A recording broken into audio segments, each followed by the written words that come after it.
The tale begins amidst a battlefield drenched in blood. Countless warriors have perished, and only one remains standing, our protagonist. His comrades, his friends, all fallen in this brutal fight. As he surveys the desolate scene once more, the realization hits him. This place will be their vast graveyard. Struggling just to catch his breath, he hears a voice. It soon becomes clear to him that this voice belongs to their greatest enemy, one he hadn't expected to still be alive. This being, brimming with wings, is called a Hyatt, one of the titans responsible for the destruction ravaging this land. These titans had only appeared in the world 20 days prior, yet in that brief span, they'd unleashed chaos without any apparent purpose. Humanity, unable to fathom their motives, had nonetheless fought valiantly to stop them. The protagonist, seething with anger, blames a Hyatt for the downfall of the Empire. In response, a Hyatt tells him that his own time is nearly up and that he will soon return to someone's side. Feigning confidence, our protagonist informs a Hyatt that the other two titans had also been slain. The second had been incinerated by a fiery-tempered red dragon, reduced to ash by its scorching breath. The last titan had been sealed away for eternity by a wise old man named Loren. He hoped his words might strike fear into a Hyatt, making the titans reconsider facing humanity. But his bluff failed. A Hyatt reveals that the titans share their senses, and it was no one-sided battle. The warriors who fought the other titans perished alongside them, meaning the last defenders of the world were gone. The protagonist rejects this notion, insisting that he still lives and can fight. But a Hyatt is aware of the extent of his injuries. It knows that he too is nearing his end. The giant remarks that, had the protagonist realized his true potential earlier and honed it, he would have posed a far greater threat to their plans. But these regrets come too late. The protagonist already knows he's led a life full of mistakes, and he no longer wants to hear the Titan's words. Despite this, a Hyatt commends him for his accomplishments, saying he should feel proud, even if it's all in vain. This world is doomed to be swallowed by starlight. Before a Hyatt can finish, the protagonist cuts its speech short, quite literally, by severing the Titan's head with a powerful strike. The blow is strong enough to decapitate the enormous creature. Yet, even as he stands over his fallen foe, his gaze remains cold. He knows that what's done is done. With his adrenaline fading, he finally feels the full extent of his injuries. He could hardly catch his breath. Memories of the first time he met his comrades flooded his mind. The first to approach him was a man with a scar over his eye. Soon, the others followed, welcoming him into their ranks. They had fought countless battles together, but now, they were all gone. The protagonist wondered why they chose to come to this perilous place, even though they knew the risks were too great. His anger simmered as he realized their actions were driven by pride, a reckless decision that had cost them everything. But it was too late for regrets. One question gnawed at him. Why was he the only one capable of hurting these monstrous beings? These titans could deflect even the Empire's most powerful sword techniques, yet his blade alone could penetrate their defenses. The regret weighed heavily on him.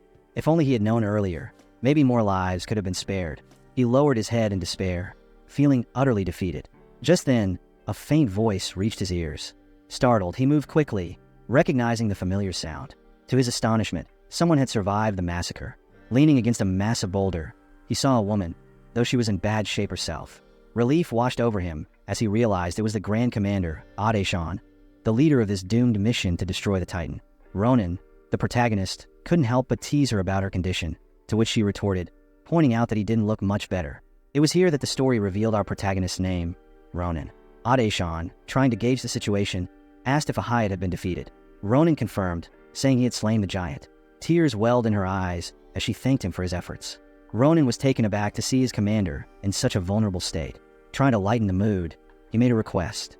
He asked Adeshan to ensure that all the fallen on the battlefield received proper burials. Typically, in wars like this, the dead were either abandoned or burned, but Ronan didn't want that fate for his comrades. However, Adeshan confessed that she wasn't sure she could fulfill his wish. She was too weak to handle such a task. She even suggested that Ronan might be better suited for it, but that idea was quickly dismissed when Ronan erupted into a fit of coughing. He admitted that he too was on the brink of death and had been putting on a brave face, knowing full well there was little he could do now. Adeshan then asked what Ronan would do if, by some miracle, he survived this day. Ronan thought for a moment, but only one answer came to mind. He shared that he wanted to attend the academy. The reason for this desire came from something a Hyatt had said, about him never having fully developed his abilities. But the real reason was deeper. This had been his late sister's wish. She had always wanted him to pursue studies at the academy. Yet, Ronan now felt it was irrelevant, believing he would soon be reunited with his sister in the afterlife. Adeshan tried to reassure him, confident that a rescue party must be on its way, but Ronan dismissed her hope, calling it futile. As they awaited their impending deaths, A brilliant light suddenly blazed from above, startling them both. They wondered why the storm had abruptly ceased, but the calm was soon replaced by an overwhelming pressure that filled the air. Ronan struggled to grasp what was happening until he glanced up at the sky and saw it. A massive giant with 8 wings. But it wasn't alone. A host of other titans accompanied it, similar to the ones that had nearly exterminated humanity. Ahayat had been one of them, and now they had returned, this time in full force. Ronan stood, bewildered, questioning where these creatures had come from. Adeshan's last shred of hope crumbled.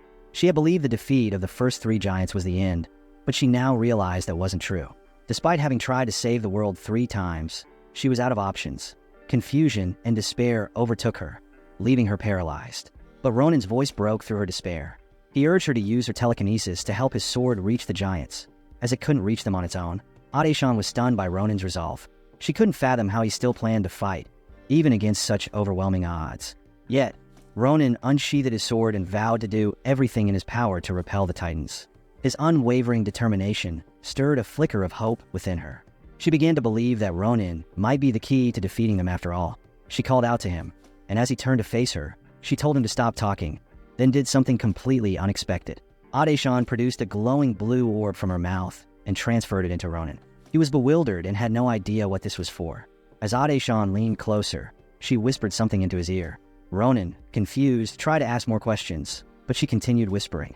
When she finished, Ronan exclaimed in shock, demanding to know what she had just done. But his expression changed when he heard her final request. She asked Ronan that if they ever met again, he should remind her not to do anything foolish and instead to remain a simple tailor. Her last words froze Ronan in place. But before he could react, the giants behind them began casting a spell.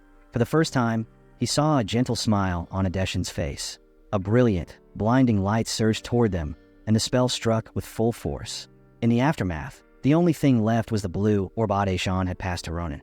When Ronan opened his eyes again, everything had changed.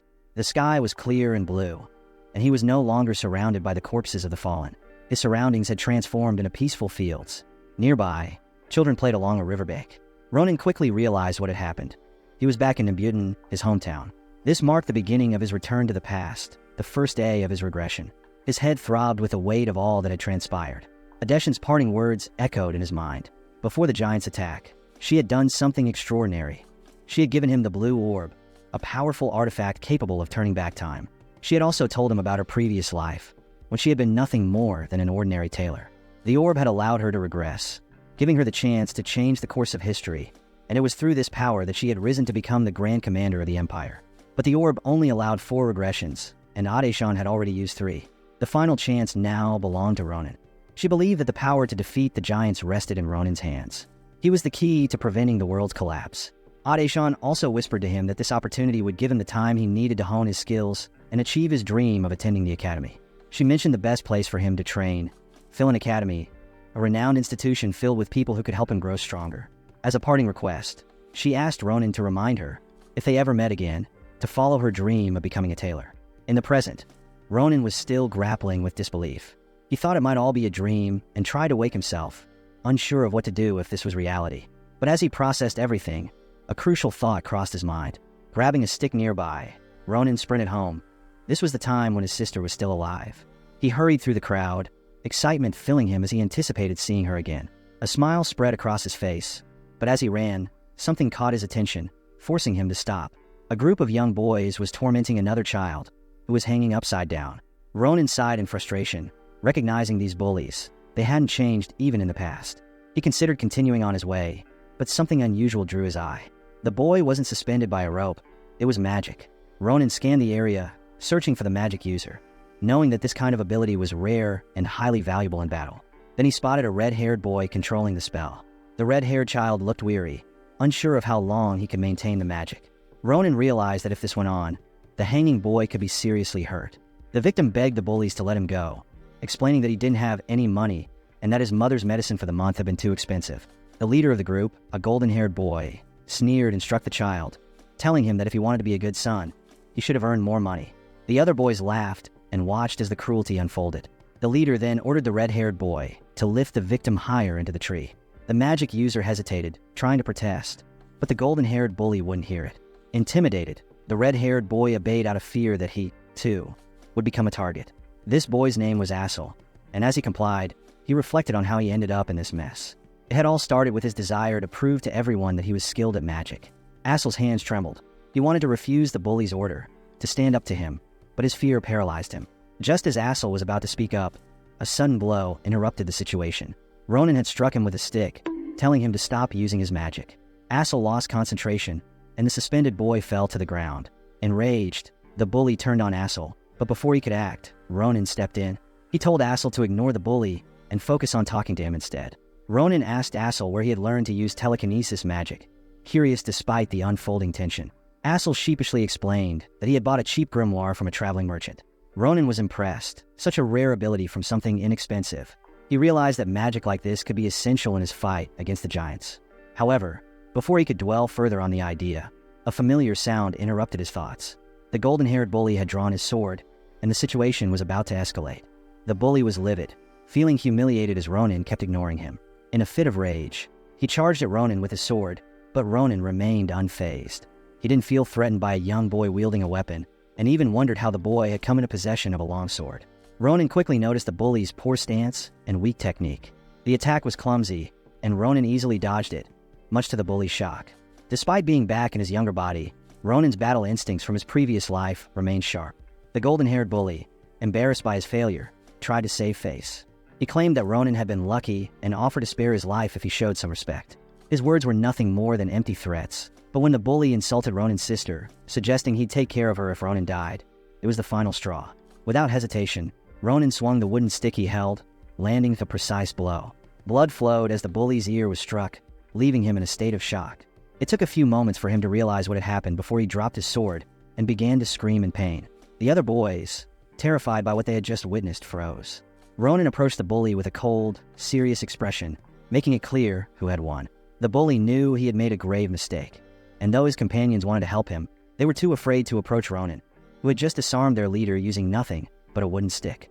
Ronan then turned to the remaining boys, warning them to flee if they didn't want to suffer the same fate. Before they could escape, he demanded they return all the money they had stolen. Realizing they had no chance against him, the bullies quickly complied. Within moments, the bullied boy had his money back. The boy was astonished, noticing that the amount returned was far more than what had been stolen. Ronan told him to keep it all, as he didn't need the extra money. Grateful, the boy thanked Ronan sincerely. As they spoke, Asel, the red-haired magic user, stood by, looking remorseful. He apologized to the boy, explaining that he had been too scared to disobey the bully's orders. Asel kept apologizing, making the boy feel awkward, but the boy smiled and reassured him. He revealed that he had understood Asel's situation all along and didn't hold him responsible. Asel's apologies were deeply appreciated, and after a brief farewell, the boy left, leaving Ronan and Asel alone. Ronan studied Asel for a moment, realizing that this person didn't seem like a typical boy. In fact, Ronan addressed Asel as a girl. Moving on to business, Ronan told Asel they should meet at the same spot again in 4 days. Asel tried to ask more questions, but Ronan offered no answers. Just before leaving, Ronan gave a final reminder. If Asel didn't show up, there would be consequences. He was now left alone, reflecting on everything that had just happened. For the moment, we'll refer to Asel as a boy, though Ronan still suspected otherwise. After a short walk, Ronan finally arrived at his home, carrying flowers for his sister. He recalled that she loved these particular blooms, but feeling a bit embarrassed, he almost tossed them aside. Just as he was about to, his sister spotted him and opened the door. Her voice stopped him in his tracks, leaving Ronan momentarily frozen, unsure of how to react. In his past life, after his sister's death, Ronan had often wondered what he would do if he ever had the chance to see her again. That regret had haunted him, but now, with this second chance, things were different. Here she was, standing before him, alive and smiling, her usual bright and gentle self. She was even pleased to see that he had returned home earlier than usual. All Ronan could manage to say was, "I'm back." Those were the only words that came to mind. Without missing a beat, his sister, Errol, began preparing food for him. She teased him playfully, saying she never expected to receive flowers from her brother. Ronan felt a pang of warmth as he watched her happiness over such a simple gift. He then asked her how old she was this year, trying to get a sense of the current timeline. Errol revealed she was 22 years old, and with that, Ronan realized he had about 10 years left before the giants would invade the world. Errol, noticing something off in his behavior, approached and checked his temperature, concerned by how strangely he was acting. But to Ronan, she was exactly as he remembered, bright, kind, and full of warmth. He silently wished that this peaceful moment could last forever. However, that thought reminded him of something important he needed to do. Summoning his resolve, Ronan told his sister that he had something serious to discuss. His sudden change in demeanor caught her by surprise. He then revealed that he planned to enroll in the academy. At first, Errol struggled to process the news, but once it sank in, her face lit up with joy. She was thrilled to hear this from her brother. Excitedly, she rushed off into another room, rummaging through their belongings until she found what she had been preparing for this very moment. Errol emerged holding a large pot. Curious, Ronan peeked inside, and to his astonishment, the pot was filled with coins. It was more than enough to cover the cost of his education at the academy.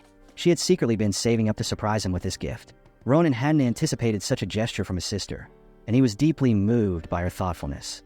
He expressed his gratitude for her kindness, but gently informed her that the money she had saved still wouldn't be enough. Ronan then mentioned the name of the academy he wanted to attend, the Imperial Institution, Philin Academy. Hearing this, Errol's face shifted from confusion to shock, and she let out a loud gasp as she realized what her brother was aiming for. Philin Academy was the Empire's most prestigious educational institution, renowned for its elite professors and massive imperial funding. It was also known as the Hero Factory. Many legendary figures had graduated from Philin Academy, including Grand Commander Adeshan herself, the famed Swordmaster Shalafan, and even the notorious criminal Winter Witch. Ronan knew that these individuals had all played key roles in humanity's struggle against the Giants. The academy had even been personally recommended by Adeshan. However, Philin Academy was infamous for its extremely high entrance requirements and exorbitant tuition fees. Despite these challenges, Ronan was determined to give it his best shot, especially with Errol cheering him on so enthusiastically. Her support fueled his determination to pass the entrance exam and prove that he could make it. As Ronan was heading out, he encountered someone unexpected, Assel. Ronan, in a moment of light teasing, mistakenly called him Missile, which Assel quickly corrected. The red-haired boy had come because of Ronan's rather intimidating threat, though Ronan hadn't intended to scare him. Since Assel had shown up, Ronan told him they would be busy that evening for a test, something that took Assel by surprise, as he hadn't expected anything like this. Ronan explained that he wanted Assel to use his telekinesis on him, asking Assel to lift him as high as possible. Assel, concerned about the danger, hesitated, warning Ronan that it could be risky. However, Ronan was confident that he would be fine if Assel followed his instructions. Reluctantly, Assel cast the spell. Using a technique called the Invisible Hand, he directed his magic toward Ronan. To Ronan's amazement, he could actually feel the magic's grip on his body. His feet slowly lifted off the ground, and within seconds, Ronan was soaring higher. The sensation was thrilling. It reminded Ronan of the feeling he had experienced when battling giants, though the height and stability of the spell were not quite the same. Nevertheless, telekinesis was a crucial ability that could give him the edge he needed in combat against the towering foes. With his own abilities and Assel's telekinesis, Ronan realized he was closer to being ready for the battles ahead. Assel, now straining to maintain the spell, was clearly reaching his limit. Despite this, Ronan urged him to hold on just a bit longer as he wanted to test one last thing. The protagonist drew his weapon and, without warning, slashed through the air. Assel stood in awe, realizing that Ronan had just cut through his mana, disrupting the telekinesis spell. As soon as Ronan landed, Assel couldn't help but ask how he had performed such an incredible feat. This was the first time he had witnessed someone sever mana with a blade. However, Ronan had no clear answers. He, too, was unsure why or how this phenomenon occurred. He suspected that his mysterious ability was something he needed to explore further, though it wasn't a priority at the moment. His current theory was that his sword, Sworder, had the capability to cut through mana, but unraveling the truth behind it would have to wait. After this brief test, Ronan declared that Assel had passed. He handed Assel a spare bag and informed him that they had a critical task to complete before the moon vanished. This mission, Ronan explained, was of such importance that it could be considered the first chapter in his life story. With that, the two of them set off on their journey. During their conversation, Ronan shared his plans about enrolling in Philin Academy. Assel, still taken aback, tried to clarify what he had heard, as Philin Academy only admitted the Empire's top-tier individuals. Ronan grew irritated with Assel's repeated questions, but he confirmed that his plan was real. He then asked if Assel had any intention of joining the Academy as well. Assel confessed that he did want to enroll, but he lacked confidence in his abilities. He saw himself as talentless, timid, and overly fearful. Ronan, however, had little patience for this self-pity. He bluntly asked Assel if he really wanted to continue living this way. This question struck a chord in Assel, making him realize that he was indeed wasting his potential. Ronan didn't sugarcoat things. He acknowledged that Assel had a tendency to be fearful and emotional, but none of that mattered. What mattered, Ronan explained, was that Assel still had the chance to change. Ronan reminded him that time was the most valuable resource anyone had. Every moment that passed was something they could never get back, and if Assel didn't start making changes now, he would one day regret everything.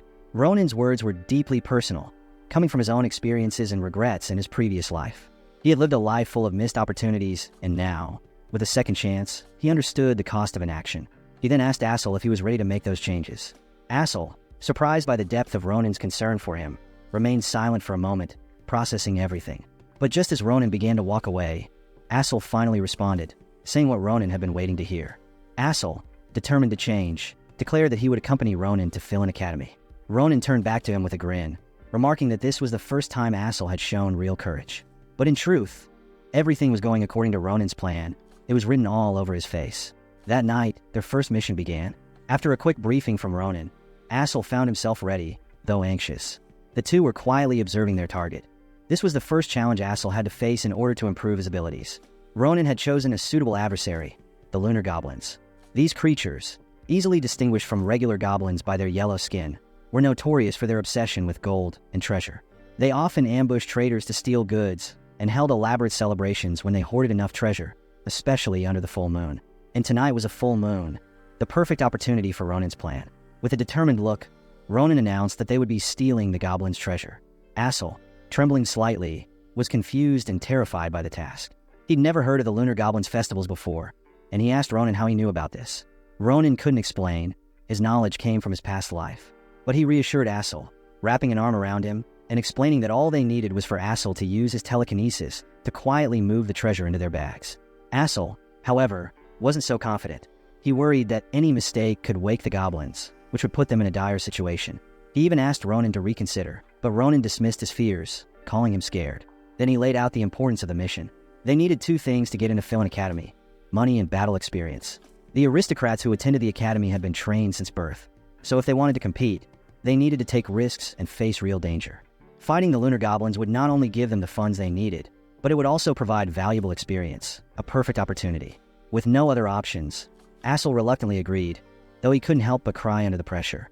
Ronan's logic was sound, and Assel knew deep down that there was no turning back. As instructed, he began casting his telekinesis. The night remained still and silent as, one by one, the goblins' treasures floated into their bags. Assel concentrated hard, desperate not to make a mistake, while Ronan watched with a satisfied smile. The treasure chest was almost empty, and their bags were now full and even glowing from the sheer amount of riches inside. When the final piece was secured, Ronan praised Assel for his remarkable effort, though in truth, he had always believed Assel was capable of pulling it off. As they finished packing, Ronan couldn't help but slip up again, referring to Assel as her, once more, thinking to himself that this girl was more impressive than he had expected. His expression shifted, his eyes and grin turning slightly sinister, as he considered what a valuable ally, or minion, he had gained. With their mission complete, Ronan gathered their loot, and they prepared to head out, their first test a resounding success. Ronan turned to Assel and said they should head back quickly before anything went wrong. However, it seemed Ronan had jinxed it, as something began to stir in the forest. Two men sprinted through the woods, chasing after a bird. Their loud voices immediately caught the attention of Ronan and Assel, who wondered who these strangers were and why they were causing such a commotion. Unfortunately, the ruckus woke up the goblins. Their leader quickly checked the treasure, and upon realizing it was gone, sounded the alarm. Within seconds, the entire group of goblins gathered, trying to figure out what had happened to their stash. They soon spotted two humans attempting to flee, Ronan and Assel. Realizing they had been spotted, Assel began to panic, collapsing to his knees in fear. Ronan, however, remained composed, refusing to abandon their bags of treasure. They needed the money for tuition, and running wasn't an option. As the goblins closed in, Ronan inspected his weapon, a longsword made of cheap steel, but sturdy enough to last through 15 strikes. Unfortunately, there were 30 goblins charging at them. Assel, frozen in terror, could only watch as the goblins prepared to attack. He called out to Ronan to be careful, but Ronan, undeterred, made a powerful wide slash, taking down 3 goblins in a single stroke, their heads separated from their bodies. Assel was in shock at the sight. Ronan, calm as ever, noted that he still had 14 attacks left. The crows in the forest cawed as they witnessed the massacre. One by one, the lunar goblins fell to Ronan's swordsmanship, their limbs severed. It was a display of sheer skill, leaving the goblins no chance of survival. Assel could hardly believe what he had seen. Ronan had taken down all 30 goblins by himself. The initial strike that felled 3 goblins had been just the beginning. As for the rest, Ronan had moved so swiftly that it seemed he vanished before swiftly dispatching each goblin. Assel marveled at his companion's genius in combat. When the battle was over, Ronan snapped Assel back to reality, reminding him not to zone out. With a smile, Ronan told him it was time to head home. The night was still young as they began their journey back, but the weight of the treasure-filled bags soon took its toll on their bodies. Ronan complained about his muscles aching after the brief fight and decided he would need to do some intense training the next day to strengthen himself. Curious about the earlier noise, Assel asked Ronan about it, but Ronan had no clear answer either. He was still irritated that the noise had disrupted their flawless plan. He mused that whoever had made the noise must have been crazy to shout so loudly in the middle of the night. As they continued walking, an arrow suddenly flew toward them, aimed at Assel. Though Assel noticed it, it was already too close for him to dodge. Fortunately, Ronan caught the arrow just in time, saving Assel from harm. Assel was shaken, realizing how close he had come to being hit. Ronan quickly scanned the area and spotted two figures, one of them holding a bow. Furious at being called kids by the strangers, Ronan watched as the two men approached. One of them apologized for firing the arrow, claiming they thought there were monsters nearby. His excuse sounded weak, and it became clear as he eyed the treasure in Ronan's bag that these two had ulterior motives. The two men exchanged a knowing glance, hinting at their intentions. The two men seemed to exchange a silent communication. Ronan wasn't fooled by their apologies. He recognized their deceit. With a serious expression, he confronted them, demanding to know who they were. The man with the bow was taken aback by the intensity of Ronan's response. He stepped closer, attempting to make small talk while subtly reaching for a concealed weapon. Moments later, he revealed their true intentions by swinging his weapon at Ronan. Ronan was familiar with the name Caliboro and reacted swiftly, seizing the man's wrist to thwart the attack. In one fluid motion, he countered with a punch that knocked the attacker out cold. Seeing his companion incapacitated, the second man charged at Ronan. Assel, noticing the incoming threat, used his telekinesis to grab Ronan's attention and at the last moment, cast a spell on the assailant. The man froze in place, bewildered by his sudden inability to move. Ronan couldn't help but smile at Assel's quick thinking. Seizing the opportunity, he disarmed the frozen attacker, snatching the dagger that clattered to the ground. The bewildered man didn't comprehend what had just transpired before Ronan dispatched him. A piercing scream echoed through the forest. Assel hesitantly asked if the attacker was dead, and Ronan confirmed that he had no intention of sparing someone who tried to kill them. He explained that the men were part of the notorious Caliboro group, known for their extensive history of crimes, including being the most ruthless poaching gang in the Empire. Ronan emphasized that they had to act decisively. If they didn't, it would be their organs being harvested instead. Allowing these criminals to leave, especially after uncovering their identities, would be a crime in itself. As they prepared to leave, Ronan sensed something unusual. The two noticed a bag moving erratically on the ground. Intrigued, they approached it, suspecting it might contain a poached animal. When Ronan unzipped the bag, a pair of glowing eyes met his gaze. Moments later, a blue creature burst out, soaring above them in the air. Ronan was baffled by the strange blue creature before him. Both he and Assel couldn't believe their eyes, initially thinking it was just an odd blue chicken. However, it turned out to be a charming blue bird. Assel was amazed, having never seen anything like it before. Ronan admitted he felt the same. As the bird fluttered around them, Ronan noticed a shackle on its leg. He recognized it as a Caliboro poaching device designed to disrupt the creature's mana and limit its movement. Ronan recalled that such shackles were typically employed on rare occasions, particularly when capturing mythical beasts. This realization made him think further. Suddenly, a mysterious voice emanated from the bird, accompanied by a glowing magic circle above its head. After a moment, the voice became clearer, claiming that a connection had finally been established. Both boys took a step back, startled. Assel was frightened, thinking the bird was speaking, but Ronan reassured him that it was merely a form of communication magic. Ronan then examined the bag the creature had come from, concluding that it might possess the ability to block mana.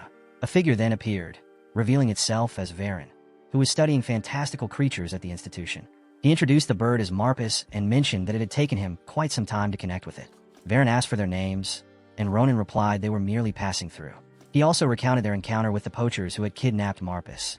He hesitated before detailing how they rescued the bird, deciding it was best to keep some things to himself. Varen was surprised that poachers had targeted his bird and expressed his gratitude to Ronan, though he wasn't sure how to repay him. Ronan insisted there was no need for that. They were just focused on returning Marpus. The blue bird looked exhausted, prompting Ronan to ask if it could fly well once the shackle was removed. Varen confirmed this, stating Marpus had great instincts and would find its way back without issue. With a quick motion, Ronan drew his sword and severed the shackle binding Marpus. He called to the bird, urging it to return to its owner, who was undoubtedly worried about it. The bird's eyes sparkled with gratitude, but before it could fly away, Ronan noticed something unusual. Marpus nudged toward him, which annoyed Ronan, leaving him puzzled about its intentions. Varen clarified that Marpus wanted him to pluck one of its feathers as a token, symbolizing its desire to meet its savior again. The feather would serve as a compass for the bird. After that, Marpus spread its wings and took off into the sky, leaving Varen to express his thanks and hopes that Ronan and Assel would visit again soon. The bird soared away with incredible speed, a delightful smile on its face as it returned to Varen. Ronan was astonished at how fast it was. Assel then pointed out that something was on Ronan's hand. Ronan shifted his focus to Assel's comment, and both were puzzled by what was on Ronan's hand. A few days later, they arrived at a bustling caravan where merchants were busy loading and unloading goods for trade. Among them was an elderly man examining a jewel. This man, Duan Carbel, owner of Carbel Merchantry, offered 20 gold pieces for the jewel due to its quality and craftsmanship. He mentioned it must be his lucky day, speaking to Ronan and Assel, who were selling the loot they had obtained from the goblins. Ronan was pleased to find someone appraising treasures fairly, unlike other merchants who tried to lowball him. As their negotiation concluded, Ronan reached into his pocket, wanting to see if Duan could appraise something else. He pulled out a mysterious egg with a shell resembling a galaxy. Mr. Duan began examining the egg, which turned out to be left behind by Marpus. This peculiar egg radiated a strange and powerful aura, and Ronan was uncertain of its significance. Initially, they both thought the blue bird had humorously left a gift, which annoyed Ronan, prompting him to throw the egg against a large rock. The impact was so forceful it shattered the rock without leaving a mark on the egg, leaving both Ronan and Assel in disbelief. Returning to the present, Duan was still inspecting the egg while Ronan waited patiently, sensing it might be valuable. The old man concentrated, trying to deduce its nature, and Ronan's excitement grew as he anticipated discovering what the egg was. However, his hopes were dashed when Mr. Duan concluded it was merely horse manure. Ronan refuted this, but the old man insisted he didn't recognize it and recommended having it appraised at a specialized facility. This only piqued Ronan's curiosity further, leading him to decide against selling it. Meanwhile, Assel continued to wonder if it truly was just a lump of waste. Ronan then inquired if the old man sold books about Filian Academy, sharing that they were preparing for the entrance exam and needed more information. Mr. Duan expressed delight, saying his daughter was also about to take the exam and could assist them. Moments later, a young woman appeared, asking her father what was happening. Duan introduced Ronan and Assel as customers who had just completed a significant deal. The girl, Mara Carbel, the old man's only daughter, drew Ronan's attention immediately. He was captivated by her striking appearance, green eyes, and a sharp profile. Duan introduced them, but then scolded Mara for her brusque manner. He apologized for her behavior, explaining that she had grown up in commerce and often spoke bluntly. Assel assured the old man it was all fine, but Ronan stepped forward, questioning Mara's identity. He asked if she was indeed Mara, to which she affirmed. Even revealing her middle name was Senator Mara was curious how Ronan knew this. Lost in thought, Ronan recalled someone from his past who bore a resemblance to her, but was built quite differently.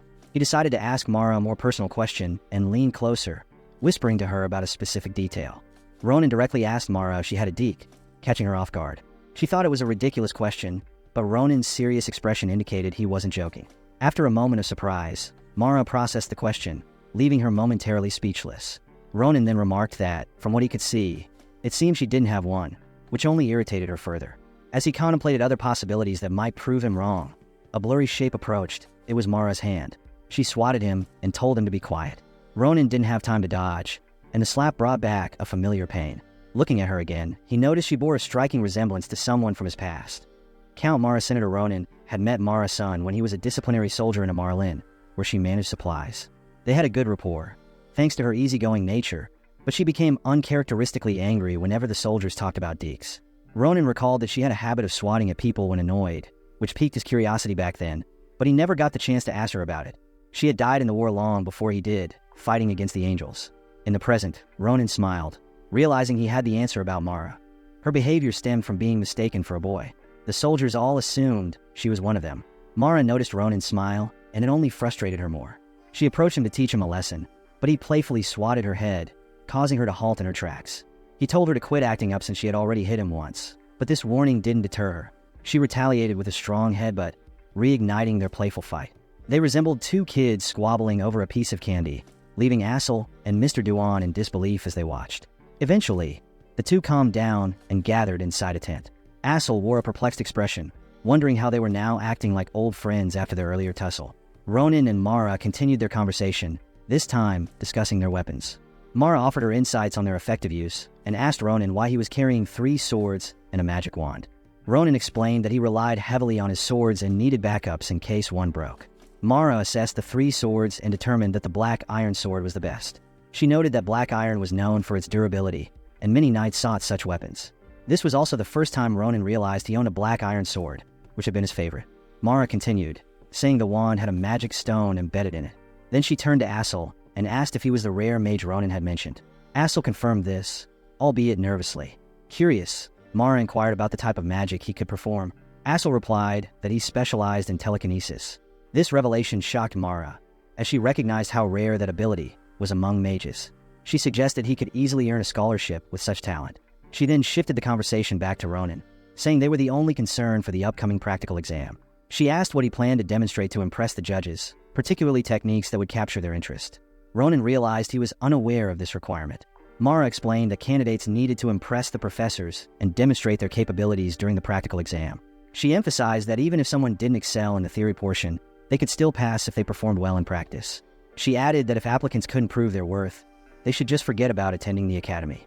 Ronan sighed, feeling this only complicated matters, believing that a swordsman simply needed to be skilled with a sword. The two then discussed the typical demonstrations in the practical exam, where applicants usually showcase their family's secret techniques. Mara noted that some even displayed their personal mana fighting styles. Ronan interrupted, questioning the concept of mana. This left Mara dumbfounded by his reaction. She explained that anyone hoping to enroll in Philin Academy should at least be able to use mana. As she spoke, Ronan's expression showed his lack of understanding about the basic requirements for the entrance exam. It dawned on Mara that he couldn't sense his own mana. Her body trembled in disbelief, and her theory was confirmed when Ronan confused mana with aura. She couldn't believe someone could be so clueless before attempting to enter Philin Academy, and she buried her face in frustration. Ronan questioned why she was making such a big deal about it, insisting he might know what she was referring to. Mara stood up and instructed Ronan to step outside, which left him confused. She grabbed the 2 short swords from the table, explaining that she had left her own weapon at the blacksmith. This made Ronan uneasy, as he worried she might damage his swords. However, she assured him that she'd finish whatever she was doing before that could happen, even promising to compensate him 3 times over if she broke them. With a resigned sigh, Ronan understood there was no stopping her. Mara urged Ronan to hurry outside as she planned to give him special training. In this world, mana is the essence of nature's power. It's present everywhere, but not everyone can harness it. To use mana, one must see and feel it, a process known as mana sense. Achieving this usually requires rigorous training and can take about a year. Those who master this early often apply to Philin Academy. Mara conveyed this basic information to Ronan, warning him that if he couldn't even differentiate between mana and aura, he should forget about entering Philin. Outside, they both readied their weapons. She continued, explaining that aura is a type of mana, yet the distinction is significant. The innate power gained through intense effort is called aura. She asked Ronan if he grasped any of this. Ronan recalled countless individuals in his past life who claimed to be aura users and wielded strange powers, finding them both irritating and impressive. However, those powers had never been enough to defeat him. His thoughts returned to the present as Mara declared it was time to begin their training, insisting he would learn quicker by using his body rather than overthinking. Initially dismissive, Ronan didn't think much of Mara because she seemed so young, but in a flash, she closed the gap between them, showcasing extraordinary speed. Caught off guard, Ronan's eyes widened as he realized what was happening. He managed to defend against her attack, but he was clearly at a disadvantage. Locking eyes with Mara, he recognized the fierce expression that reminded him of a past encounter. They began exchanging blows, displaying impressive swordsmanship that put them almost on equal footing. Ronan was taken aback by Mara's power at such a young age, especially since she wielded 2 swords. He wondered if she was indeed using mana as she had claimed. The trouble was, he couldn't tell because he lacked the ability to see or sense mana. Meanwhile, Mara was in shock. Her original plan was to end the fight quickly, but it had dragged on much longer than expected. Even though she was using mana, Ronan was holding his ground against all her attacks. She wanted him to experience defeat. She didn't want him to face humiliation during the entrance exam. Mara had intended to help him, but now her strategy was backfiring. She didn't anticipate someone who couldn't sense mana could possess such strength. While still trying to comprehend the situation, Ronan asked her how she thought he was performing. He deflected her sword with a fierce look, signaling that he was ready to finish the battle. He warned Mara to dodge his next attack and not to attempt to block it. Luckily, her body reacted instinctively, allowing her to step back just in time. The attack nearly cost her life. She smiled, admitting that Ronan's strike could have been a serious issue, realizing then that he was no ordinary opponent. Ronan reciprocated her compliment, stating that she was skilled even without using mana.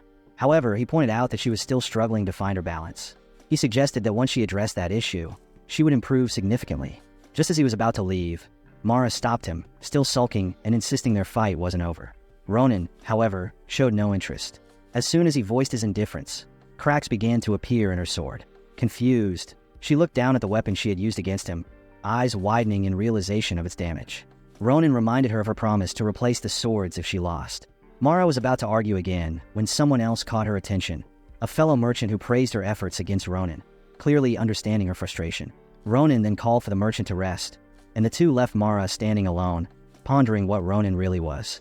The next day, Ronan and Assel returned to the market to collect the promised sword from Mara. However, as he approached, he was puzzled by what lay before him.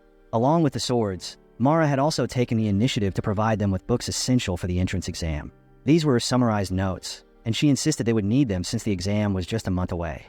As Assel's eyes sparkled with excitement, Ronan asked Mara why she was doing this. He warned her that he suspected she was playing a prank. Mara tried to reassure him, explaining that she genuinely liked them and wanted all three to succeed at the academy. She added that everything she provided was free of charge. Although she wanted to teach them herself, her life as a merchant made that difficult, as she had to constantly travel for trade. Mara playfully bumped her fist against Ronan's, wishing them good luck and urging them to study hard. She also teasingly warned that she wouldn't let them off easy if they failed the exam. Ronan smiled, telling Mara that she didn't need to go out of her way and should focus on herself.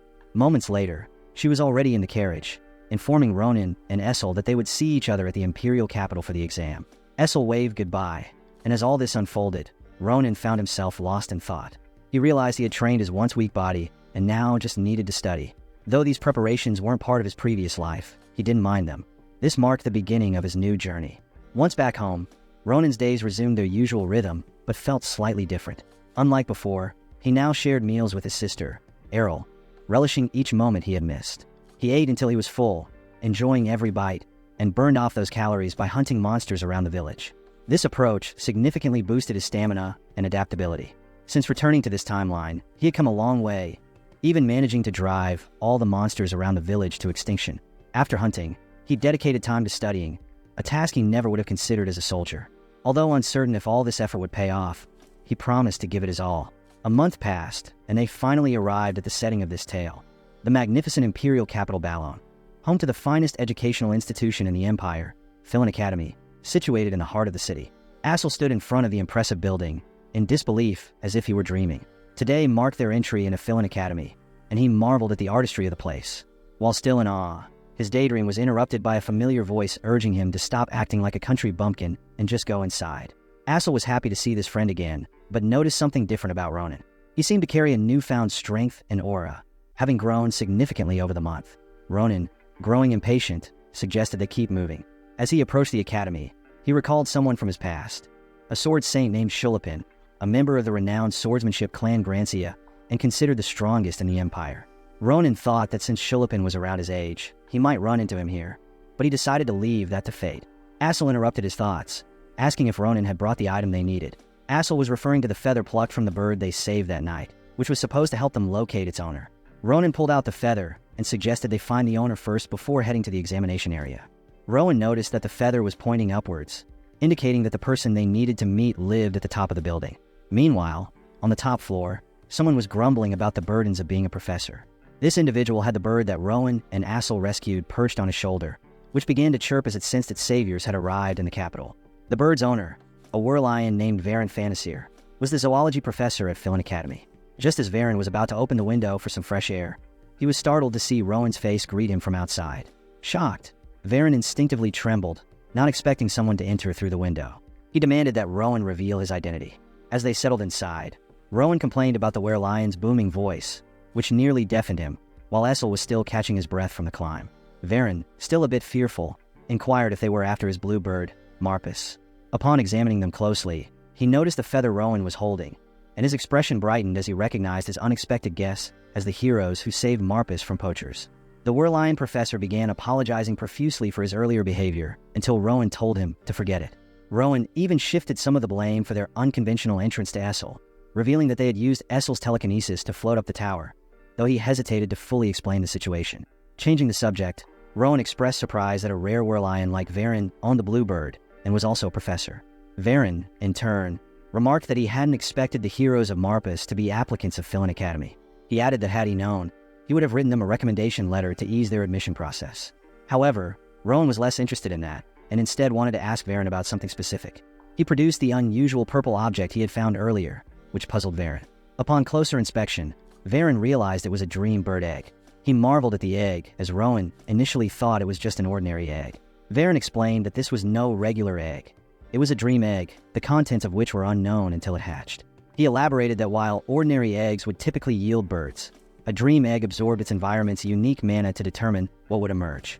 For example, if it absorbed lava, it might hatch a fiery phoenix, or if it drew mana from a monster's nest, it could produce a new kind of creature. There were even instances where it might not resemble a bird at all. Varen added that he could predict what might hatch by observing the mana within, but this egg was particularly unique. The variety and quantity of mana present were astounding, featuring even rainbow colors, making it impossible for him to determine the outcome at that moment. Ronan felt overwhelmed by the professor's detailed explanation, commenting that Varen was attributing too much significance to a mere egg. His attention then shifted to Marpus, and he wondered why the bird would lay such an egg and leave it in his care. In his mind, he thought he had never encountered a bird so audacious. Varen then disclosed that he wanted Ronan to continue looking after the egg. To his surprise, Ronan agreed without hesitation, learning that the egg was incredibly precious. A dream bird only laid one egg in its lifetime, signifying Marpus's next generation.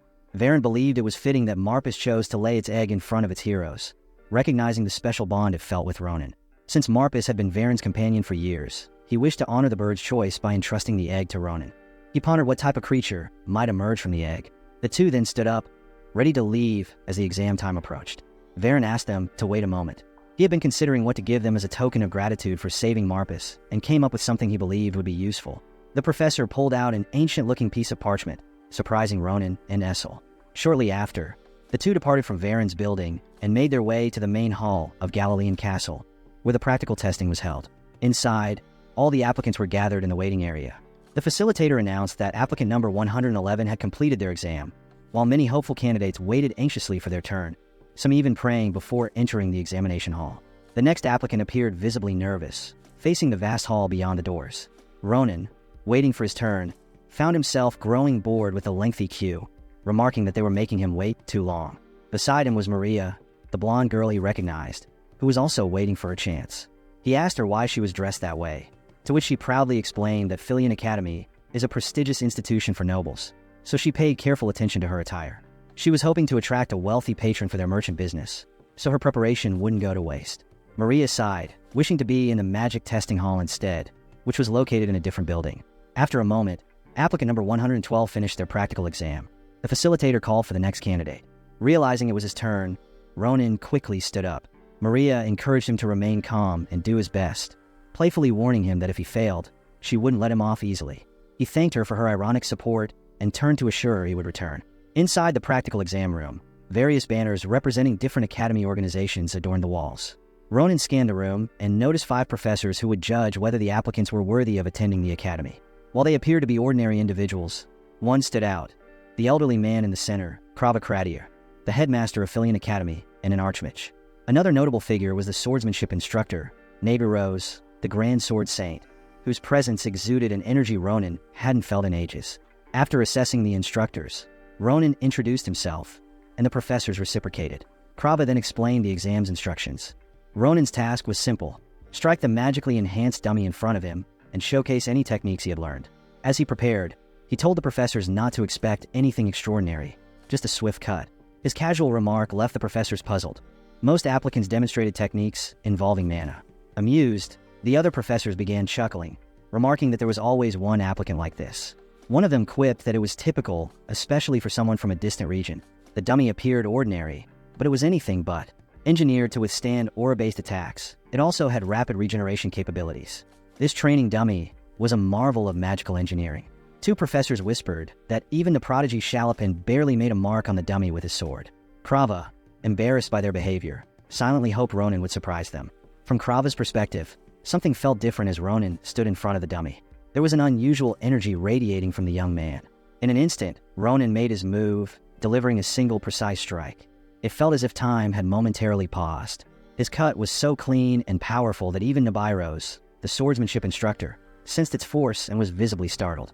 Ronan, having completed his demonstration, casually informed the professors that he was finished and had nothing more to show.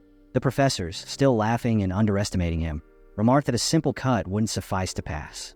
One blonde professor sought confirmation from the headmaster, but Krava was already in shock, sweat forming on his brow as he stared at Ronan in disbelief. Suddenly, Instructor Nibiros, the Grand Sword Saint, kicked her leg up onto the table, stunning the other professors. In a flash, she vanished from her spot and reappeared in front of Ronan with a fierce expression, her blade poised to strike. With all her strength, she halted her attack just before it could hit. Ronan remained unfazed, standing calmly as if nothing had happened. Ronan then remarked, with a touch of irony, that Nibiros had given him quite a scare. With a serious expression, Nibiros asked who he was and where he had learned his swordsmanship. Her intense questioning left Ronan confused, so she rephrased, asking if he had been able to track her movements. Ronan confirmed, praising her speed and skill. He elaborated, pointing out that from her starting position at the table, it would have been difficult to unsheath her sword quickly, but by the time she reached him, she had already swung her sword 3 times. Nibiros confirmed he was correct. She had, indeed, struck 3 times, just as Ronan had done during his demonstration. What the professors had interpreted as a single strike against the training dummy was actually 3 rapid attacks. Ronan had deliberately slowed his final strike, so the professors could follow his movements, a gesture that had unintentionally insulted Nibiros.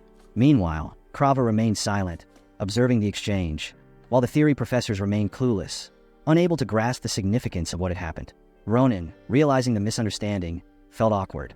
He had slowed his final strike, thinking his sword might not withstand the impact on the dummy, but it was clear from the mood in the room that no one would believe his explanation. Nibiros, still with her sword drawn, finally lowered her blade after a tense few moments. She sheathed it and returned to her seat, but not before warning Ronan that she would remember his name, and she intended to teach him personally. Her tone carried a sense of both frustration and respect. As she sat, still visibly annoyed, Krava took note. He knew that despite her attitude, Nibiros was already considering Ronan as a potential disciple. Maintaining his composure, Krava complimented Ronan on his performance, calling it impressive in many ways, before moving to the next part of the exam. The headmaster then posed a simple but profound question. What did Ronan wish to learn at Filion Academy? Ronan was caught off guard, his expression betraying a sudden, intense memory of his past. He recalled a haunting scene where all his comrades had fallen in battle, leaving him utterly alone. This memory solidified his answer, one driven by deep reflection. He wanted to learn how to live without regrets. Ronan's response stunned the headmaster, filling the room with an uneasy silence. The other professors, sensing the gravity of his words, instructed Ronan to leave, signaling that his entrance exam was over. As Ronan departed, shutting the door behind him, Krava was left contemplating the profound nature of his answer. Teaching someone how to live without regrets was no simple task, and the headmaster chuckled to himself, already considering how he might impart such wisdom. Meanwhile, the theory professors continued to protest, still baffled by Ronan's earlier display. Their disbelief, however, was short-lived. The magically reinforced training dummy they had created began to crumble. A clean cut around its neck was the undeniable proof of Ronan's extraordinary skill. As the head of the dummy fell to the floor, the professor's eyes widened in shock. Ronan, now standing by the door, was still lost in thought, reflecting on Nibiros' swordsmanship. He wondered if, in his past life, he could have matched her in battle. Despite all the experiences and challenges he had faced before, this encounter left him questioning just how far his strength could take him. In front of Nibiros, Ronan felt small and insignificant, a stark reminder that he still had a long journey ahead. He chuckled to himself, realizing he'd made the right decision in joining the academy, all thanks to his captain, who had given him another chance at life. With a newfound sense of purpose, Ronan began walking, a smile forming on his face, confident that this place would teach him much more. He headed towards the venue for the written exam, feeling quite assured. After all, he had spent the entire month memorizing everything. He even thought to himself that getting into Filion Academy would be a breeze. However, after completing the exam, Ronan found himself in a completely different state. He looked as though he had fought an impossible battle. Marriott and Essel stood before him, watching as hopelessness consumed him. Ronan muttered that he had completely blown it. Despite Marriott having given him all the necessary books to prepare, Ronan had only managed to answer half of the questions. The reason? He had only reviewed one book from the entire stack in his bag. He had become so focused on that single text that he neglected the rest of the material. Essel blamed himself for not checking in on Ronan during their study sessions, while Marriott, visibly annoyed, thought Ronan had been foolish. She quickly deduced why he had been acting this way since finishing the written exam. But Marriott assured him it wasn't too late. The exam results hadn't been announced yet. She tried to lift his spirits, reminding him that brooding wouldn't solve anything. Moreover, she revealed that practical skills carried more weight than the written test. Just as she finished speaking, A bright blue light filled the hall nearby. A magic circle appeared beneath them, and someone excitedly announced that the results were finally out. This grabbed the trio's attention, and soon, a massive magical board appeared in front of the applicants, displaying the names of those who had passed. Essel and Marriott scanned the board, surprised the results had been released so quickly. Essel discovered he ranked 12th in the practical exam and had secured the top spot in the written test. Marriott, on the other hand, placed 9th in both the practical and written portions. Realizing what this meant, the two exchanged glances, and Marriott blushed. She had officially passed the entrance exam. The pair began celebrating, delighted that they were now officially students of Filion Academy. Marriott playfully remarked how Essel had truly excelled in the written portion. As Essel examined the rankings more closely, he noticed he was tied with 2 other students, but Marriott continued to tease him, pointing out that his success was no small feat.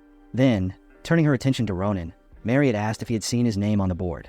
From their perspective, Ronan seemed frozen, standing motionless with an unclear expression. When he finally spoke, his voice was hollow, as though his spirit had left his body. He commented that it was no surprise his name wasn't listed, given how badly he had messed up the written exam. Marriott, in disbelief, struggled to accept his words.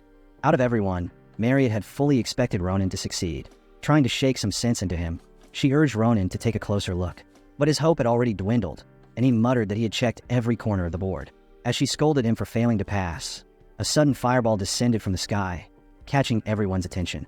When the fireball struck the ground, the tension among the applicants shifted towards the disturbance. Ronan was puzzled by the commotion, and Marriott quickly explained that it was the final congratulatory firework for those who passed the admission test.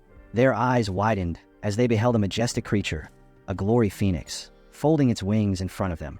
Moments later, the beast conjured another volley of fireballs, one of which was headed straight for Ronan. Too preoccupied to notice, he remained unaware of the impending impact. A massive explosion erupted nearby, but the fireball didn't hit Ronan directly. Instead, it signaled an announcement. To everyone's shock, it was revealed that Ronan had secured 2nd place in the martial arts department. He ranked 1st in the practical exams, but a distant 5,712th in the written exams. Both Marriott and Essel were left speechless, struggling to process the unexpected news. Then, as reality sunk in, they embraced Ronan, celebrating his remarkable achievement. Despite his abysmal written test score, they praised him for his exceptional skills, which had clearly carried him through. Marriott remarked that she had always known Ronan was a genius, and this only confirmed her belief. While Ronan was relieved to see his name on the board, a troubling realization hit him. Ranking 1st in the practical exam meant that he had just overtaken someone who was expected to claim the top spot. Knowing that individual's temperament, Ronan anticipated trouble. And sure enough, the person he was thinking of was already approaching from behind. A figure slowly made his way toward them, commenting on Ronan's performance in the practical exams. Ronan immediately sensed an ominous aura filling the air. The man exuded a dignified and formidable presence. This wasn't just anyone. It was Shulapin, the one destined to become the strongest swordsman and the sword saint from Ronan's previous life. The long-awaited encounter between these 2 swordsmen, destined to shape the future of their world, had finally occurred. The nearby students of Filion Academy were astonished to see such a man on campus. He was known as the Empire's rising star. Meru informed Ronan that this mysterious figure seemed eager to talk to him. From Essel's point of view, the atmosphere around the man was unsettling.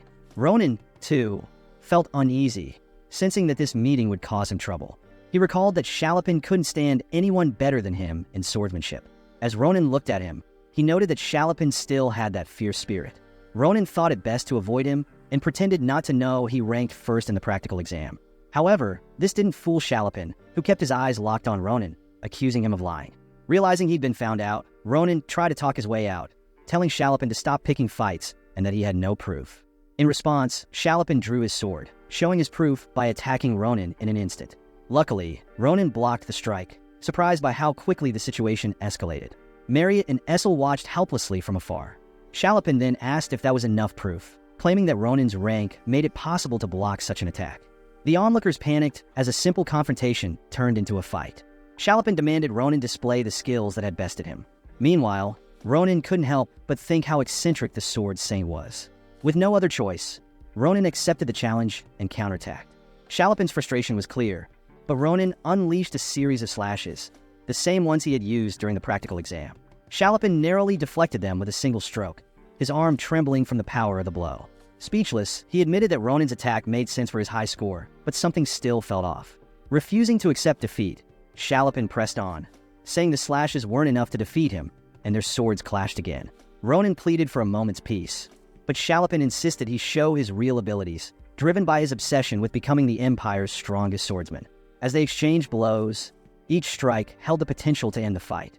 Ronan realized this was exactly why he'd wanted to avoid Shalapin. He knew that soon, Shalapin would tap into his aura, a power Ronan wasn't ready to face. Remembering the Tempest Sword, a dangerous technique from his past life, Ronan knew he couldn't handle it with his current strength. So, he turned and fled. Shalapin, furious, couldn't believe the one who had beaten him would retreat so easily. Ronan, in an unexpected move, used a nearby student, a male named Aesol, as a shield. Shalapin called it cowardly, saying no true knight would hide behind someone. But Ronan, with a mischievous grin, retorted that Shalapin's dedication to knighthood was unshakable. Seizing the moment, Ronan punched Shalapin while hiding behind Aesol, landing a clean hit. Shalapin stumbled, shocked by the blow, and fell to his knees. Seeing this, Ronan turned to his friends and yelled, "Now's our chance." The group took off running, leaving Shalapin too stunned to stop them. Moments later, a guard arrived after hearing about the fight, only to find the mighty Shalapin kneeling on the ground. Concerned, he rushed to check on him.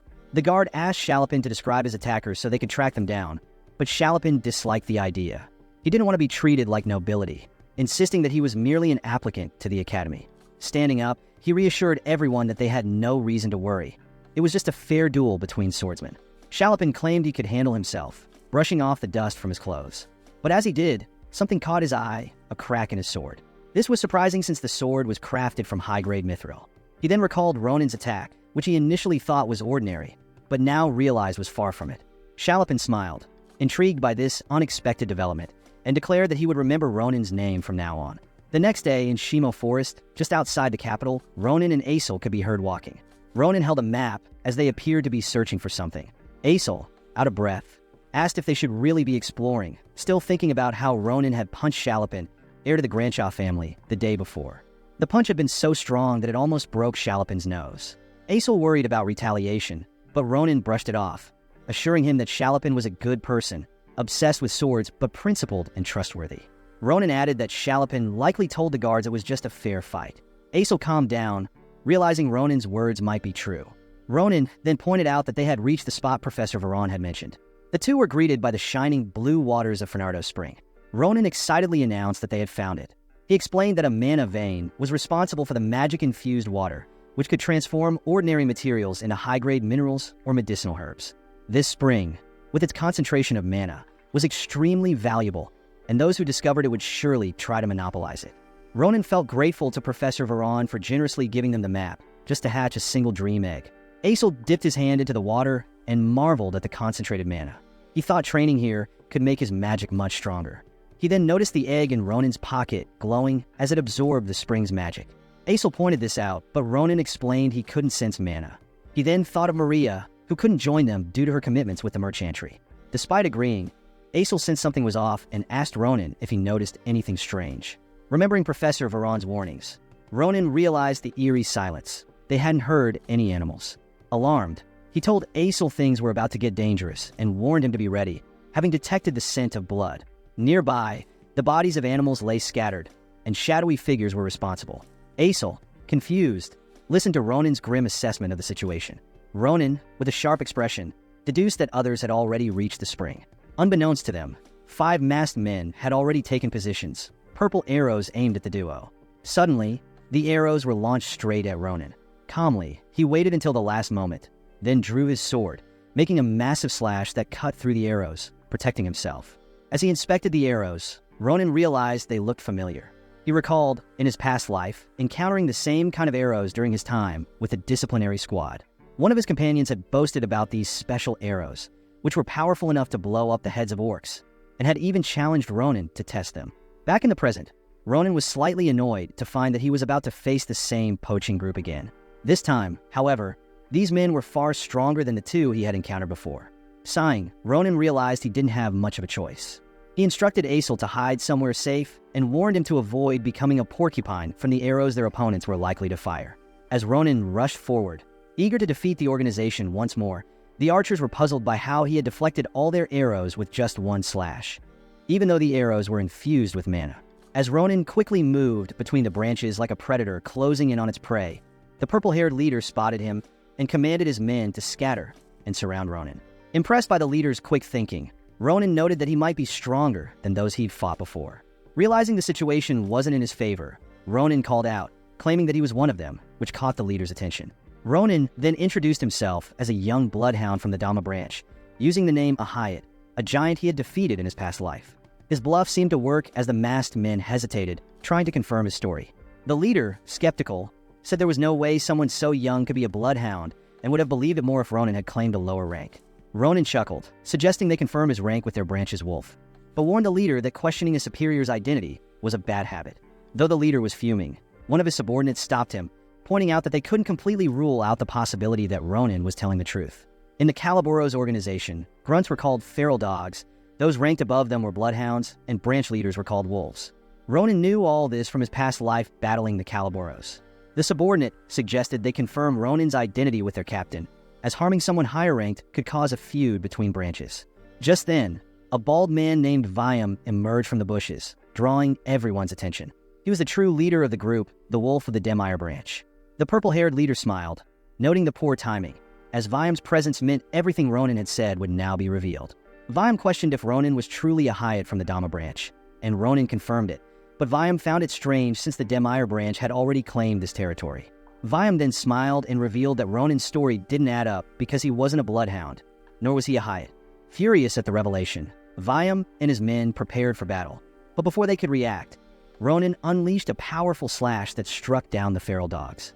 Smirking, Ronan admitted he had made the whole thing up. The only ones left standing were Vyam and the purple-haired man, who barely had time to draw their weapons before Ronan appeared in front of them. Grinning, Ronan was pleased that his acting skills had fooled them so easily. In one swift move, he defeated Vyam, one of the Calaboros' strongest, leaving the purple-haired man trembling as he processed what had just happened. Ronan's voice taunted him as the last of his strength faded. Ronan reminded the purple-haired man of what he'd said earlier. The arrogant always meet the worst fate. An attack followed, and the man stared at his hand in horror as his fingers began to fall off. Screaming in pain, he dropped to his knees, overwhelmed by the shock and loss. Meanwhile, Ronan stood still as if nothing had happened, then urged him to pull himself together. Ronan pulled out a piece of paper and commanded the man to draw a map marking all the Calaboros organization branches. Grinning, Ronan asked if he really didn't want to do the task, adding that if the man was no longer useful, there was no reason to keep him alive. Terrified, the man agreed to draw the map but claimed he had nothing to write with. Ronan smirked and replied that he had already provided a pen, referring to the blood from the man's severed hand. Moments later, the man completed the map, marking all the Calaboros bases on the mountain. Ronan praised him for his work, commenting on his talent, but when the man asked if he was free to leave as promised, a red slash cut through the air. The man was split in two, as Ronan coldly sealed his fate. Shortly after, Ronan reunited with Assel, who was retching at the sight they encountered in the forest, a pile of animal carcasses. Assel, shocked, asked if this was the work of the Calaboros organization. Ronan confirmed it and added that leaving such criminals alive would be a crime. Assel protested, but Ronan cut him off, stating that even the government would want these people dead. In deep thought, Ronan remembered Professor Varan and lamented that seeing this would break his heart. Among the slain animals were species that looked like Marpus, making the scene even more tragic. Just as Ronan was about to suggest returning to the capital, the dream egg in his pocket began to move. Curious, he took it out to check its status. Assel, trembling, pointed at something, asking in a shaky voice what was happening. Ronan followed Assel's gaze and was shocked to see the blood of the dead animals floating in the air, forming a massive monovein. The blood's movement became more aggressive, rushing towards something. As Assel panicked, Ronan stepped forward, preparing to defend them, but in the process, accidentally dropped the dream egg. Instead of hitting the ground, the egg emitted a bright purple light. The blood began to encircle the egg, and Ronan realized that the dream egg was absorbing the pure mana from it. The absorption grew faster, and soon the light from the egg was nearly blinding. Assel asked what was happening, but Ronan, just as confused, only smiled, saying one thing was certain. Whatever creature was inside the egg was far from ordinary. As the last drop of blood was absorbed, the egg seemed unchanged, but just as Ronan was about to comment, cracks began to form across its surface. The egg started to shake, and the cracks spread further. Both Ronan and Assel held their breath, knowing it was about to hatch. From inside the egg's perspective, the first thing it saw was Ronan's face, grinning with excitement. The creature emerged, rushing towards Ronan and bumping into his face. a surprising greeting that almost broke his nose. Still, Ronan wondered what had hatched from the egg. The first thing he noticed were its dark, galaxy-colored wings. As the rest of its body was revealed, it became clear that the creature was mythical. However, it didn't resemble a marpus, leading Assel to comment that it looked more like a dragon. When Ronan asked if he was sure, Assel confirmed, saying the creature matched descriptions from books. Ronan grew confused as he recalled Marpus's traits, wondering what kind of mana the egg had absorbed to transform like this. Still, both he and Assel found the baby dragon adorably cute. However, the mood shifted when Ronan remembered the dragon's greeting that almost broke his nose. Suddenly, the dragon closed its eyes, and a magic circle appeared in front of it. A mysterious force rushed toward Ronan, healing the injury from the dragon's earlier impact. Assel was amazed to discover that the baby dragon had healing abilities and commented that the dragon seemed to have taken a liking to Ronan. Pleased, Ronan noted that the creature likely had more hidden abilities. Assel suggested they name the dragon, as calling it Dream Bird no longer seemed fitting. While Ronan pondered the perfect name, the dragon's expression changed as if sensing something nearby. Without warning, it flew off at incredible speed. Assel wondered where it was going, but Ronan smiled, realizing the dragon had detected someone watching them. The sound of hurried footsteps came from a man named Balrouse, an errand boy from the Demire branch. Frightened by the scene he had witnessed, the absorption of blood and the dragon hatching, Balrouse fled for his life, but the baby dragon pursued him. As he ran, Balrouse tripped on a tree root and fell, realizing he might not survive. He turned to see the dragon absorbing his blood from a cut he had received. Panicking, Balrouse screamed for help. Suddenly, a voice commanded the dragon to stop. It was Ronan along with Assel. Ronan told the baby dragon, now named Sita, to stop before he killed the man. This surprised Assel, as it was the first time Ronan had called the dragon by its new name. Balrouse, trembling, wondered if Ronan owned the creature. His thoughts were interrupted when Ronan asked if he was all right. Grateful, Balrouse knelt and thanked Ronan for saving him. Then, Balrouse grew suspicious. How did Ronan know his name when they had never met before? His question was answered with a sword at his neck. Ronan stated that it didn't matter how he knew Balrouse's name. The terrified man remained silent, sensing Ronan's seriousness. In truth, Ronan recognized Balrouse as a former comrade from his past life, a member of the poaching organization who had introduced deadly arrows. Ronan knew that Balrouse would eventually be promoted and become a bloodhound. Balrouse, confused, insisted he was just an errand boy, but Ronan smiled, seeing this as an opportunity. He gave Balrouse a task, making it clear that it wasn't a favor or optional. Later that night, Ronan and Assel returned to the capital, with Ronan holding several gold coins. He remarked that their trip had been more fruitful than expected. Assel agreed, noting the surprises they had encountered. While near the lake earlier, Ronan had secured some pure mana from a vein and sold it for a hefty price. They visited Mero's father to have the mana appraised and received a significant sum. With their newfound wealth, Assel noted that money wouldn't be a problem for them anymore. Ronan agreed, planning to thank Professor Veron for the opportunity. However, when they arrived to see him, they learned that the professor was away on a business trip, so they missed the chance to introduce Sita. Everything had gone according to Ronan's plan, including obtaining a map of the other branches of the poaching group and gaining a new pawn in Balrouse.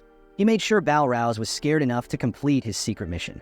Later, Assel asked Ronan what he planned to do with his money, noting that the second highest scorer in the Academy entrance exam would be exempt from tuition and receive direct support from the Academy. For the first time, Ronan thought about it, wondering what his next steps would be. As they prepared for the upcoming entrance ceremony, a carriage arrived in downtown Valen. A butler greeted a woman, informing her that they had reached their destination. She had bright silver hair and beautiful eyes. It was her first time visiting the capital. The lady in question was none other than Ronan's older sister, Errol. As she stepped out of the carriage, she marveled at the fresh and unfamiliar sights around her. Ronan greeted her, noting that she must be tired from the journey. He asked if anything noteworthy had happened in their town while he was away. Errol, however, turned the question back on him, curious about how he managed to afford such a luxurious carriage. Shocked by the sight of it parked outside their house, she couldn't believe her little brother had earned so much money. Like a typical sister, Errol inspected Ronan, concerned about his weight and whether he was eating properly. Ronan reassured her that he was fine, which eased her worries. Her attention then shifted to the baby dragon Sita. Ronan introduced the creature, explaining that Sita now traveled with him due to certain circumstances. After their brief reunion, Ronan told Errol they had a lot to take care of and needed to move quickly. Errol, confused, felt rushed, but Ronan assured her that everything was important. He explained that once he entered the academy, he would be extremely busy. They visited a shop in the capital, and Errol, overwhelmed by the extravagance, asked Ronan if everything there was real. While she tried on clothes, Ronan relaxed on a couch, waiting. Although Errol knew Ronan had made a lot of money, she still found the experience excessive. She emerged from the fitting room in a stunning dress, wondering about its price. Meanwhile, Ronan was busy making arrangements to have their purchases delivered. When Errol saw the mountain of clothes, she began to panic. She hadn't expected to receive so much. For Ronan, however, it was just his way of repaying her for all the kindness she had shown him.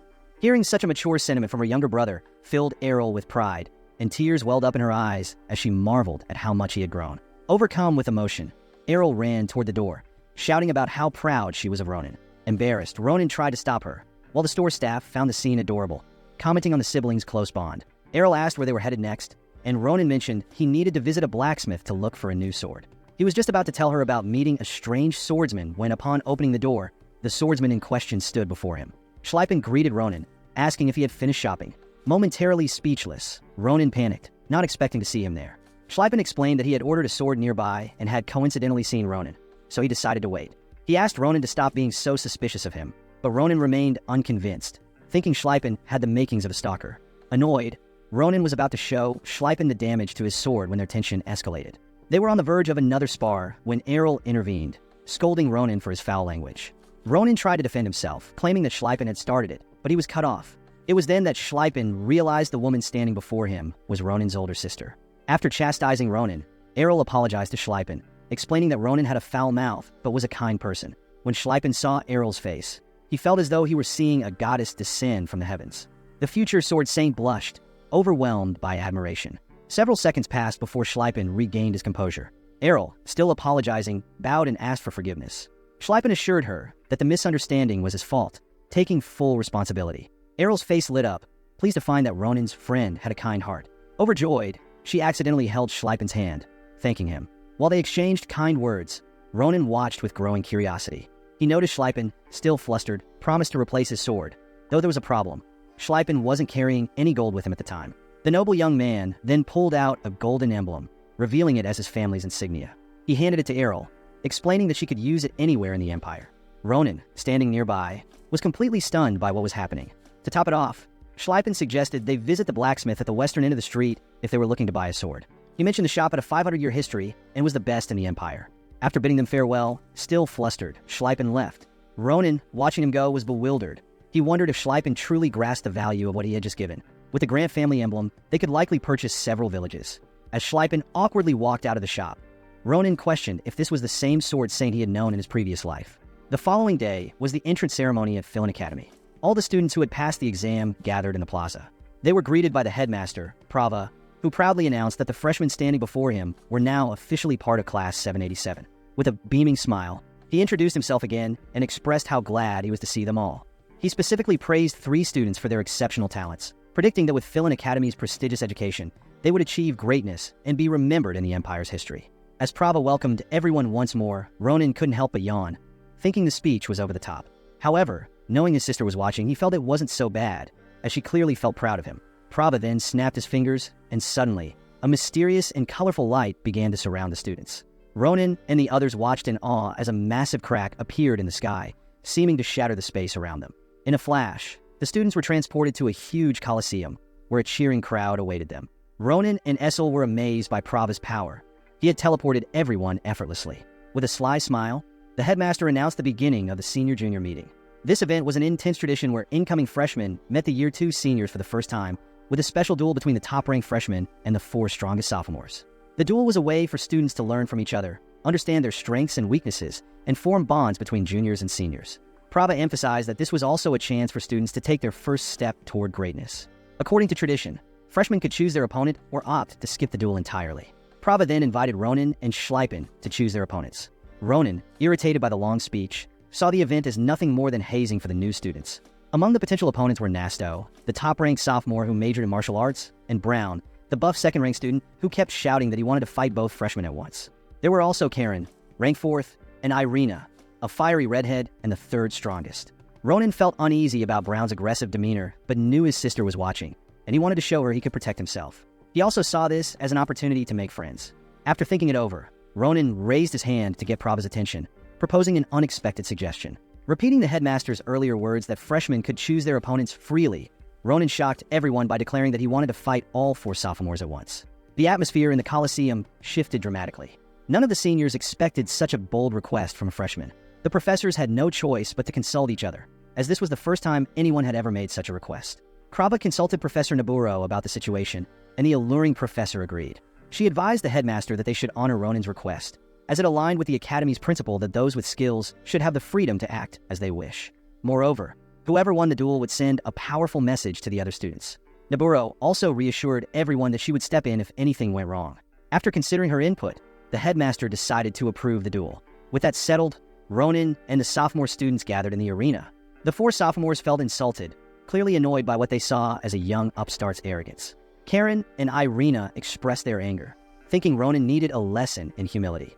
However, Nasto, the top-ranked sophomore, told them to focus. He reminded them that even Schleipen seemed to acknowledge Ronan's skill, as he had outperformed him in the practical exam. Nasto ordered them all to give it their best, knowing this duel could be crucial for their future. Meanwhile, Ronan's sister, Iroh, was anxious about the intense atmosphere. She cheered for her brother, advising him to forfeit if things got too dangerous. Ronan smiled in response, reassuring her that he understood. This helped Iroh calm down. The duel commenced with Nasto charging at Ronan at incredible speed, but Ronan dodged his attack effortlessly, realizing how sharp and powerful his opponents were. As Irina joined the fray with a series of attacks, Ronan blocked her strikes with ease, observing the impressive teamwork between the sophomores. Karen, coordinating with Irina, moved in with a spear attack that forced Ronan to step back. Before he could recover, Brown, the muscle-bound sophomore, approached with his massive sword, disappointed that Ronan didn't seem to be taking the fight seriously. He unleashed a powerful blow, but Ronan stayed calm, recognizing the strength and precision of their attacks. In that moment, time seemed to freeze for Ronan. He quickly analyzed his opponent's positions and, in an instant, vanished from where he had been standing. Brown's attack hit only the ground, leaving the sophomore stunned. Irina was the first to notice Ronan's sudden movement, wondering how he had moved so quickly. In the blink of an eye, the 3 sophomores realized they had been struck by Ronan's sword, and their weapons were shattered. Despite their damaged weapons, the fight wasn't over. Brown, still determined, charged at Ronan with a menacing expression. Ronan acknowledged his resolve and decided to meet him head-on instead of dodging. Brown hesitated for a moment, recognizing the familiar stance Ronan had adopted, the same one Professor Naburo had used to intimidate him. Ronan smiled and, with his eyes closed, unleashed a high-level technique. 3 precise and rapid slashes that left cracks in Brown's massive sword. Brown could only smirk in disbelief. Ronan then thanked his seniors, acknowledging their strength and stating that he had learned a lot from the duel. However, it was clear that Ronan was a prodigy, and his talent, along with some plot armor, was simply overwhelming. If you enjoyed this video, don't forget to give it a thumbs up, it really helps. And for more content like this, make sure to subscribe and hit the notification bell so you don't miss any updates. Let me know in the comments if you'd like to see another part. I'd love to hear your thoughts. See you next time. Bye-bye.